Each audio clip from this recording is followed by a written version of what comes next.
Bonjour à tous et à toutes, très heureux de vous retrouver pour cette nouvelle vidéo dans laquelle, comme je vous l'avais promis la dernière fois, on va un petit peu parler d'objets 3D, on va voir un petit peu comment il est possible de faire déplacer des vidéos ou des photos en 3 dimensions, soit directement sur un fond noir ou sur un fond vert, ou bien alors incorporer une vidéo ou une photo en 3D, en mouvement 3D, dans une image. Et puis après, bon, le reste, je vais vous laisser imaginer que vous pouvez mettre plusieurs éléments 3D dans un quatrième élément 3D, etc., etc. Pourquoi j'ai dit quatrième? À mon avis, 3D, 4D, tu vois. Enfin, bref.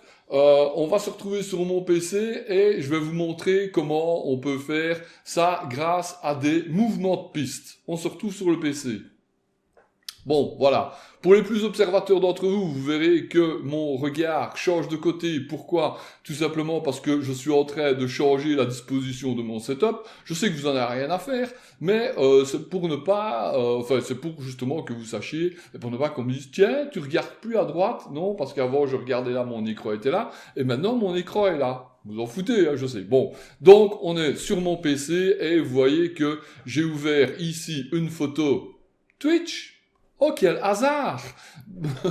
Quelle transition extraordinaire! Mais oui, rejoignez-moi sur ma chaîne Twitch, le lien est dans la description. Et si vous avez des questions sur cette vidéo ou sur n'importe quel autre sujet Sony Vegas, vous pouvez venir me les poser quand je stream. J'ai pas encore d'horaire fixe, mais j'essaye de streamer régulièrement et je vous invite donc à venir me rejoindre pour discuter, pour poser toutes vos questions. Bref. Tout ce que vous n'avez pas compris ou tout ce que vous avez envie de me dire, bon ou mauvais, hein, je prends tout, vous pouvez venir me rejoindre sur Twitch ou sur YouTube. Vous pouvez aussi vous abonner si c'est pas encore fait, puisqu'il y a quand même une grande partie d'entre vous qui regardent mes tutoriels, mais c'est la résistance. Ils sont pas abonnés. Je sais pas pourquoi, vous voulez pas vous abonner, pourtant c'est gratuit, il suffit de faire un petit clic et c'est fait. Bon, bref. Ici, j'ai donc ouvert une vidéo pour nous faire un petit peu rêver, tu vois, vu qu'on est confiné à la maison, j'ai fait une petite vidéo d'un drone, et puis ici j'ai mis une autre petite vidéo, toujours pour nous faire rêver, avec un petit peu des vagues. Les vidéos en elles-mêmes, on s'en fout. Première chose à faire, et ça je vais te montrer un autre truc, tiens, que j'ai appris ici dernièrement. Je vais couper celle-là, je sais pas pour la couper spécialement, hein, mais comme ça, je vais avoir plusieurs pistes différentes. Et si tu te rappelles, dans tous mes tutoriels, le premier truc que je te dis, c'est de cliquer droite, propriété, on décoche conserver les proportions, comme ça tu peux travailler comme tu veux, et tu désactives le rééchantillonnage. Ok? Je vais pas le faire, on va annuler. Maintenant, une autre méthode pour que quand tu as beaucoup de fichiers, et moi, Dieu sait que des fois, j'ai plein de fichiers, et qu'il m'est arrivé de faire clic droit, nanana, tu vois, et répéter, non, maintenant ça c'est fini. Alors, on va dire ainsi que si celui-là c'est le premier, et celui-là c'est le dernier, tu cliques sur le premier, tu gardes Shift enfoncé, tu vois que tout est sélectionné. Après, tu vas dans Édition, tu vas dans Commutateur. Non, pas quand c'est des photos. Attends, pas quand c'est des photos, ça ne va pas. Tu prends les... Enfin si, quand c'est des photos, ça va. Quand il y a du son, ça ne va pas. Donc tu dois sélectionner tout ce qui est photo ou vidéo, mais pas le son, ça ne fonctionne pas. Donc soit tu sélectionnes tout et tu désélectionnes la piste sonore, et puis tu vas dans Édition, Commutateur, et ici tu vois que tu as la case conserver les proportions. Tu décliques, tu retournes dans Édition, tu retournes dans Commutateur, et ici tu cliques sur désactiver le rééchantillonnage.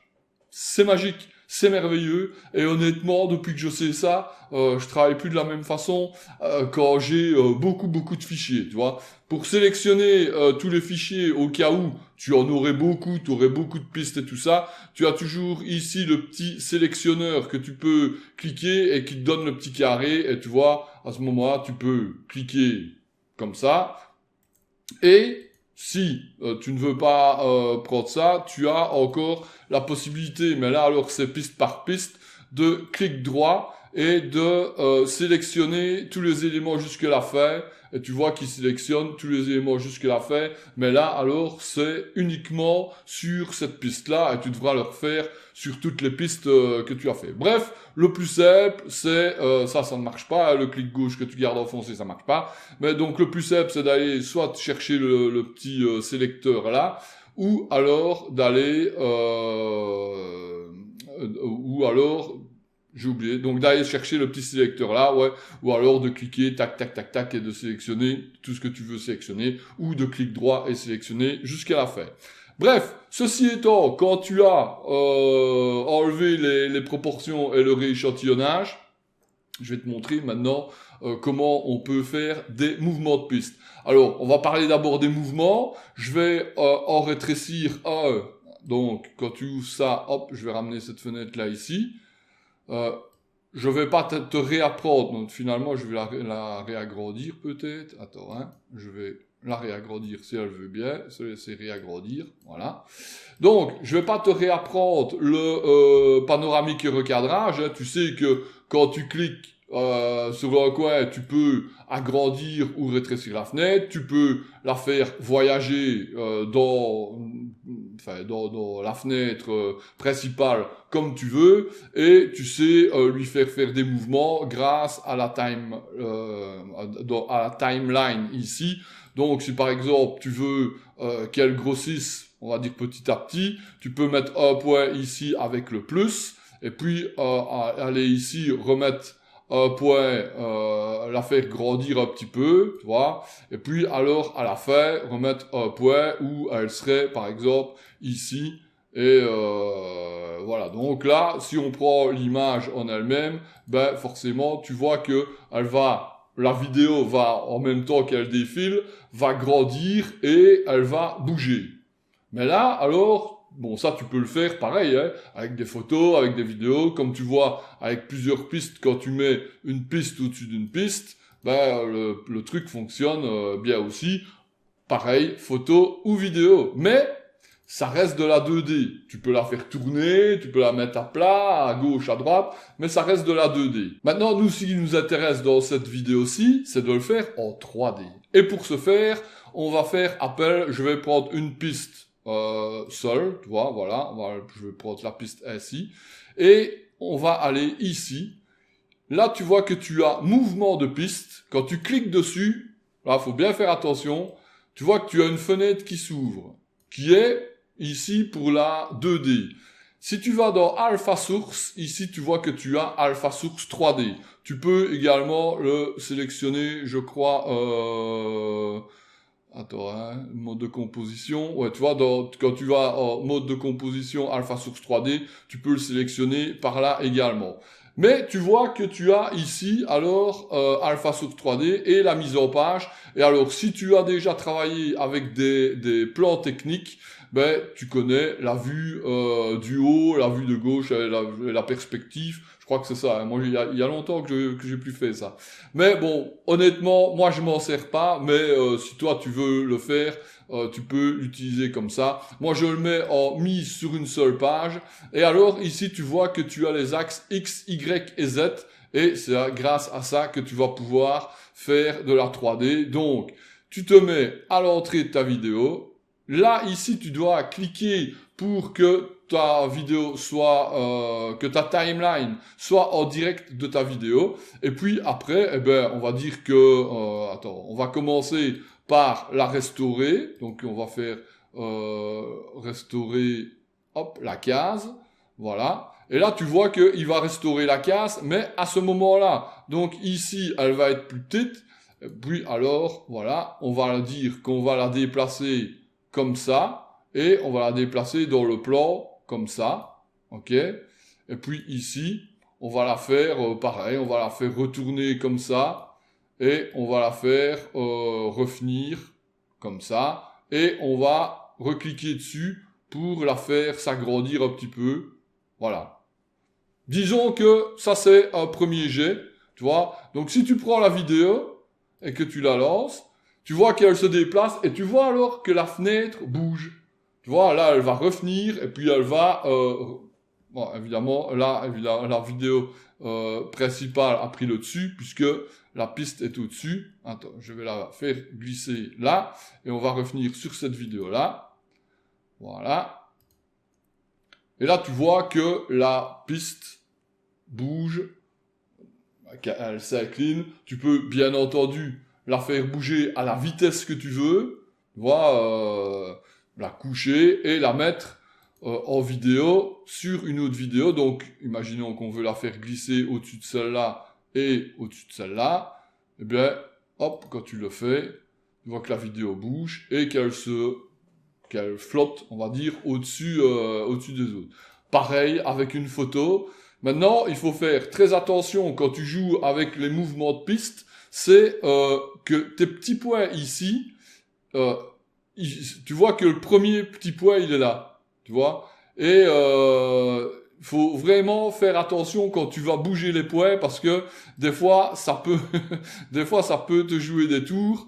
Tu vois, ici on voit ce que l'image fait puisque on est sous la vue directe. Donc quand tu veux régler un petit peu, eh bien tu fais ainsi. Maintenant, si tu retournes dans le mouvement de la piste, hop, on va retourner on va retourner dans le mouvement de la piste. Hop, hop, voilà. Tu peux, bien entendu, rajouter un point, retirer un point, modifier un point. Donc, on va dire que si tu prends ce point-là et que finalement, tu te dis qu'au départ, ça aurait quand même été mieux qu'elle parte, voilà, comme ça, et qu'elle soit... Attends, hein, hop. Tu veux pas te sélectionner, voilà, et qu'elle soit plus grande au départ, et même qu'elle soit hors du champ, ben tu rajoutes un point. Ici, bon, c'est, je le fais au petit bonheur la chance, hein, mais pour te dire un petit peu comment ça marche, tu vois que tu modifies un petit peu les trucs comme tu veux, et ça, bien entendu, tu peux le faire avec autant de pistes que tu veux. Tu peux mettre une photo, on va dire que tu prends la photo, mais tu dois à chaque fois faire un mouvement de piste. Il y a possibilité aussi de faire des fusions, etc., etc. Tu sais que ça, j'en ai pas encore souvent parlé. J'en parlerai dans une prochaine vidéo, comment incorporer deux vidéos les unes dans les autres, les imbriquer en fait pour qu'elles n'en fassent plus qu'une. On travaillera un petit peu avec les modes de composition, les parents, enfants, etc., etc. Mais ce sera pour une autre fois. Donc ici, on reprend. Alors, tu vois qu'on est normalement au départ. Voilà, on est au départ de la photo. On va la mettre pareil, hein, Alpha Source 3D. Je travaille moi personnellement sur un seul volet. Je vais réduire l'image, par exemple, hein, et puis je vais dire que bon, comme elle n'est pas très longue, je vais dire que là, je veux qu'elle soit plus grande. Hop, voilà. Et je veux qu'elle tourne d'abord comme ça. Et puis, je veux qu'elle tourne... Attends, hein. Je veux qu'elle tourne comme ça. Voilà, par exemple. Ok, hop. Et puis je veux alors qu'après, en milieu d'image, je suis sûr que tu as compris le principe, hein, je la fais pivoter comme ça, et puis je la fais venir ainsi. Tu vois, c'est un peu comme ça qu'on fait les intros 3D, mais bon, voilà. Et puis alors, à la fin, on va dire qu'on veut qu'elle revienne. Hop, on veut qu'elle revienne. Là, c'est vraiment trop la fin, peut-être. Hop. Voilà. Je veux qu'elle revienne ainsi. Et qu'elle se couche un petit peu. Normalement, j'aimerais bien qu'elle se couche idéalement dans l'autre sens. Voilà. Pour, tu vois, hop, disparaître. Après, là, voilà. Quand c'est comme ça, ben là, tu vois alors l'intérêt d'avoir un plan 3D. D'avoir un plan avec les 3 plans, parce que ça te permet de travailler en perspective. Bref, voilà un peu ce que ça donne. Tu vois que là, ben, ça va vite, puisque l'image ne dure... mais tu vois, c'est bien parce que ça donne l'effet que l'image part, quoi. Mais, bien entendu, maintenant, rien ne t'empêche, si tu veux que ça aille plus lentement, comme ici c'est une photo, tu agrandis les points, et tu agrandis la durée de l'image, et tu espaces les points, et alors, ben là, ton rendu va être tout à fait différent. Tu peux le modifier, etc., etc. Je pense que mon explication a été normalement relativement claire, et on va en rester là. Si tu as des questions, t'as compris le système, tu viens me rejoindre sur Twitch, et sinon, ben nous on se retrouve très bientôt pour une prochaine vidéo dans laquelle je pense qu'on va parler justement des modes de composition, des parents-enfants, etc., etc. Et ça sera quand même utile pour grouper avec cette vidéo-là. Tu verras, on essayera de faire un petit truc ensemble. Ici, je t'ai vraiment montré les bases du mouvement de piste. Si tu as des questions, tu viens me rejoindre, tu la poses dans les commentaires. Normalement, je réponds à tout le monde. Les amis, on se retrouve très bientôt pour une prochaine vidéo. En attendant, comme je le dis à chaque fois, n'hésitez pas à me rejoindre sur les réseaux sociaux, Twitch, Instagram, Twitter, YouTube, etc., etc., TikTok même, je deviens fou avec TikTok. Et puis, n'hésitez pas à me lâcher un petit pouce bleu, ça fait toujours, ou vers le haut, je me rappelle plus. Enfin, un pouce, ça fait toujours plaisir. Si ça t'a pas plu, tu tires vers le bas, tu me laisses un petit commentaire pour me dire ce que t'as pensé de cette vidéo, et puis, tu t'abonnes. Tu t'abonnes. Si t'es pas abonné, tu t'abonnes.